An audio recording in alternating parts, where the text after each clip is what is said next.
Muy buenos días para todos. Vamos a iniciar la clase de biología con el repaso de los temas 5, 6, 7 y 8. Vamos a comenzar con el tema 5, los alimentos 2. Para eso vamos a estudiar lo que es la pirámide de los alimentos.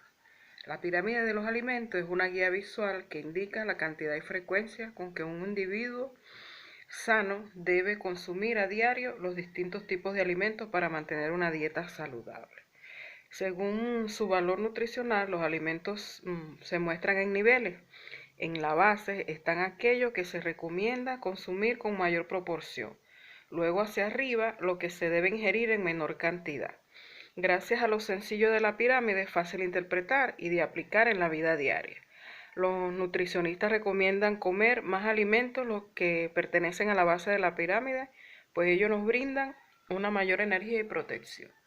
Por ejemplo, la base de la pirámide debemos consumir a diario frutas, verduras, grasas saludables y harinas integrales. Seguido en el segundo nivel de la pirámide, con frecuencia debemos consumir pescado azul, aves, huevos, frutos secos, esto es 3 raciones por semana. Luego tenemos los alimentos que vamos a consumir con moderación.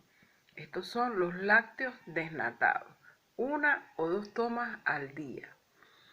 Luego tenemos los que vamos a consumir ocasionalmente. Estos son carnes rojas, sal, mantequilla, pasta, pan y harina. De esto puede ser 2 raciones por semana.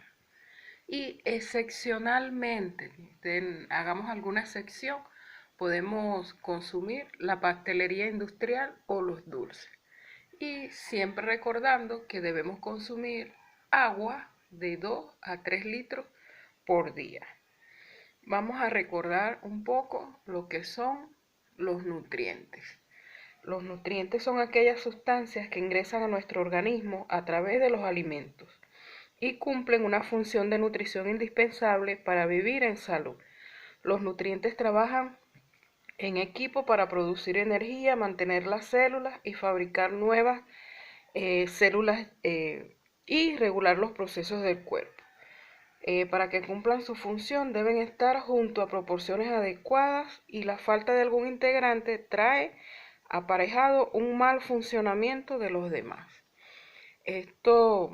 Algunos de los nutrientes pueden ser los azúcares, las proteínas y los lípidos, y las vitaminas y los minerales.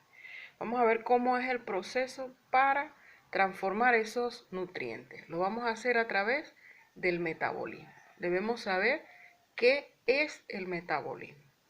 Bueno, como lo dice, es el proceso mediante el cual se obtiene la energía necesaria que requiere el cuerpo a través de los alimentos. Esta energía se mide en calorías.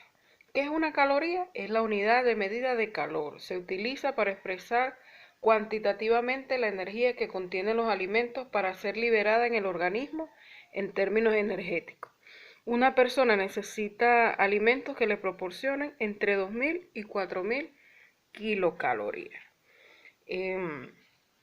Debemos también tener una dieta balanceada. Debe incluir diariamente todos los grupos de nutrientes en las siguientes proporciones: 6 porciones diarias de carbohidratos, 5 porciones de fruta, 2 porciones de leche o de yogur y de 15 a 25 gramos de grasas para tener una dieta balanceada. Vamos a hablar ahora del segundo tema, las enfermedades. Recuerden que las enfermedades son procesos que se desarrollan en un organismo ocasionando alteración del estado de salud integral. La OMS definió la salud integral, acuérdense de la OMS, Organización Mundial de la Salud, la definió como el completo bienestar físico, mental y social, y no solamente la ausencia de la enfermedad. Por lo tanto, una salud integral abarca 3 aspectos importantes, que son el bienestar físico, el bienestar mental y el bienestar social.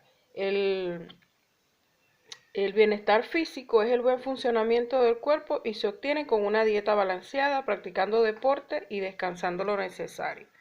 La salud mental se define como un estado de bienestar en el cual el individuo es consciente de sus propias capacidades, puede afrontar las tensiones normales de la vida y puede trabajar de una forma productiva y fructífera y es capaz de hacer contribución a su comunidad. Y el social es la salud social en la habilidad para mantener relaciones saludables con los amigos, familias, vecinos o compañeros de trabajo. Vamos a ver entonces qué son los agentes patógenos. Es un agente capaz de provocar una enfermedad infecciosa. Estos pueden ser virus, bacterias, hongos, protozoarios, entre otros. Y las enfermedades se clasifican, tienen una clasificación. Puede ser infecciosa, que son causadas por agentes dañinos como virus, bacterias, hongos, protozoarios y otros parásitos. Un ejemplo de ellas es neumonía, gripe, cólera, sida, tuberculosis, sarampión, entre otras. Enfermedades nutricionales que se debe a la alimentación inadecuada, ya sea por la calidad o la cantidad, como por ejemplo el raquitismo, la nervia, la obesidad, entre otros. Las enfermedades hereditarias son ocasionadas por factores que residen dentro del propio organismo, se transmiten de padres a hijos, como la diabetes, la hemofilia o la miopía. También tenemos las traumáticas. Las traumáticas se originan de forma repentina y brusca por golpes o accidentes, como fracturas, contusiones, entre otros. Las degenerativas se producen por falta de la regeneración de los tejidos, haciendo que los órganos dejen de funcionar, como por ejemplo la artritis, la arteriosclerosis y la presbicia. Las enfermedades mentales se caracterizan por ocasionar perturbaciones en la conducta de las personas, alterando su equilibrio, como por ejemplo psicosis, neurosis, esquizofrenia.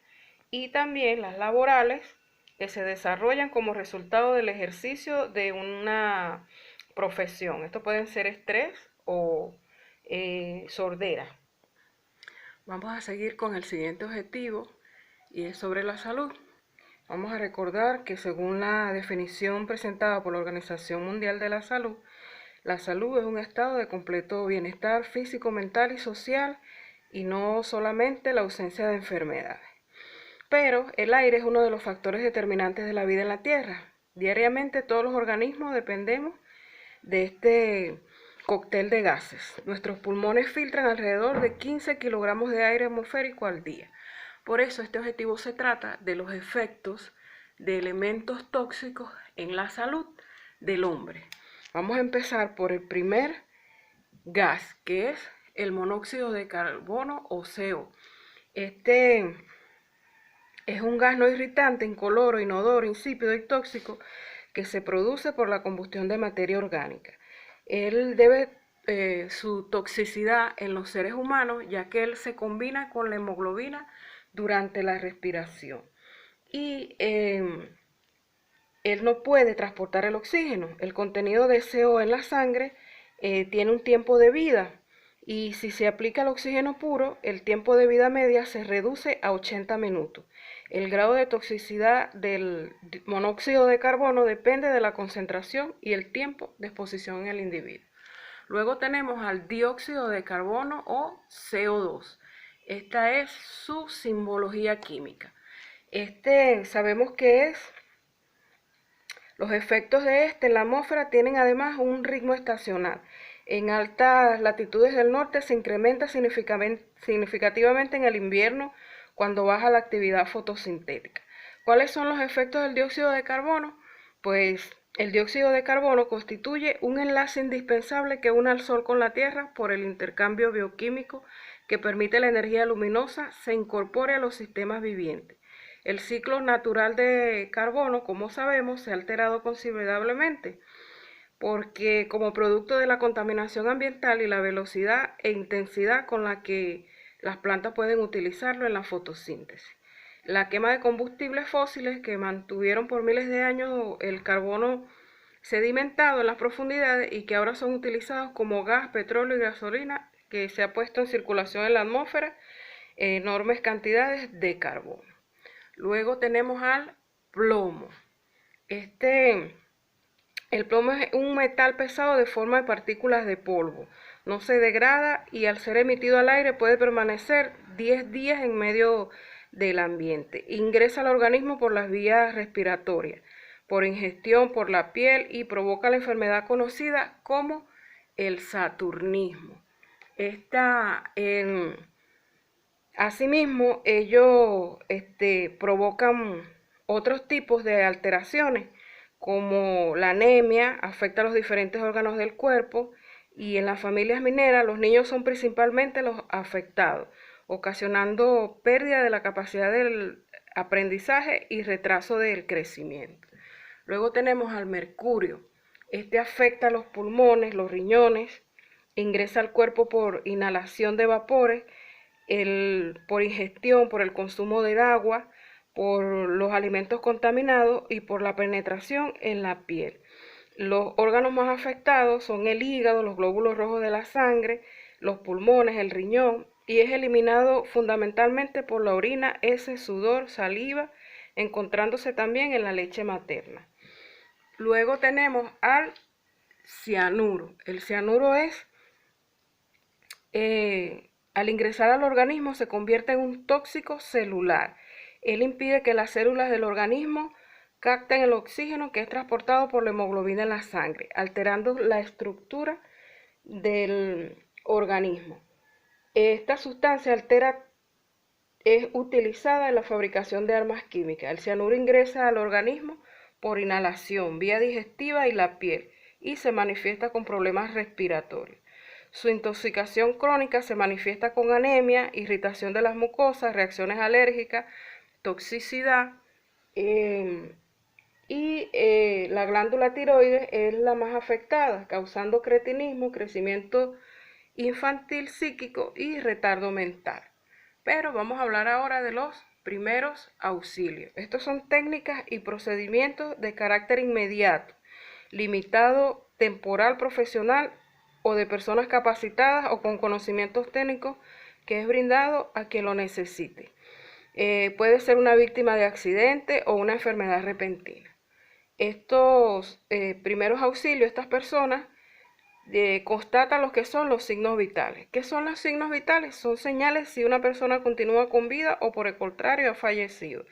Estas son temperatura corporal, pulso, respiración y la presión arterial.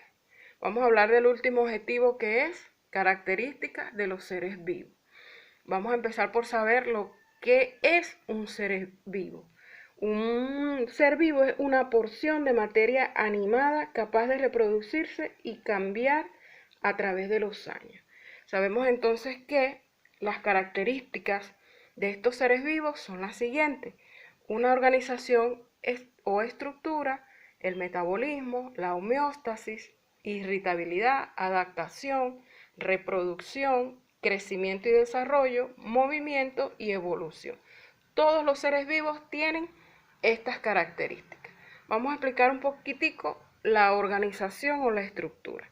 Sabemos que entonces el ser vivo tiene una estructura que empieza por las partículas subatómicas. Estas se transforman en átomos, los átomos en biomoléculas, las biomoléculas en células, las células en tejidos, el tejido forman los órganos los aparatos, y los aparatos forman los individuos. Estos individuos a su vez forman las poblaciones forman la comunidad, las comunidades los ecosistemas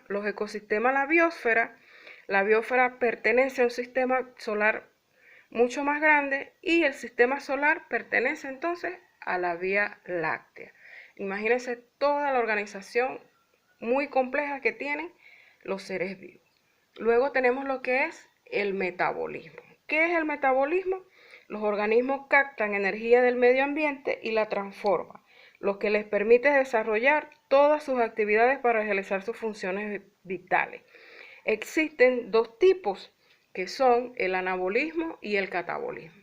El anabolismo es la síntesis o construcción de materiales y el catabolismo es la síntesis de moléculas complejas a moléculas sencillas. Ellos las transforman. Luego tenemos a la homeostasis. La homeostasis es la capacidad que tiene un cuerpo para mantener su equilibrio interno. Es decir, ellos se adaptan a las temperaturas del ambiente y lo mantienen en su cuerpo. La irritabilidad no es más que la reacción a estímulos del medio ambiente como el frío, el calor, la humedad, la luz, el sonido, el olor y la presencia de otros seres vivos. Cuando estos factores varían, su intensidad provoca diferentes respuestas en las plantas y animales. Luego tenemos la adaptación. Este es un estímulo o una reacción a cambios permanentes. Los seres vivos enfrentan las condiciones poco favorables que les plantea el ambiente en el que viven. Cuando se producen cambios en su entorno, como un incendio, los amenaza y los seres vivos tienden a trasladarse a otros lugares o adaptarse a la nueva situación. Luego tenemos a la reproducción. Sabemos que la reproducción es la multiplicación y producción de otros seres vivos semejantes a ellos. Los huevos de las aves generan aves, las semillas de frijol producen plantas de frijol y las personas dan vida a otras personas mediante su descendiente, entonces le dan la continuidad a la existencia en la tierra. Luego tenemos acá crecimiento y desarrollo. Esto, en el sentido biológico, el crecimiento es el aumento del tamaño celular, del número de células o de ambas. Aún los organismos unicelulares crecen, las bacterias se duplican y se dividen nuevamente. El crecimiento puede durar toda la vida, como en los árboles, o restringir la etapa hasta cierta altura, como la mayoría de los animales. Y el desarrollo incluye todos los cambios que ocurren durante la vida de un organismo en el ser humano. Sin ir más o menos, se inicia con un óvulo fecundado. El movimiento es el cambio de lugar. Todos los seres vivos se mueven. Muchos de ellos son capaces de cambiar de su posición para buscar alimento, protegerse, defenderse y buscar bienestar. Los animales se mueven de diferentes maneras. Caminan, corren, nadan, se arrastran, vuelan. Pero hay otros que no se mueven, tal es el caso de algunos organismos marinos como el coral. Por último tenemos a la evolución. La evolución es el conjunto de transformaciones o cambios a través del tiempo que ha originado la diversidad de formas de vida. Y esto lo hacen a partir de un antepasado común. Te dejo entonces con la tarea de la ficha a manera de balotario. Hasta la próxima clase.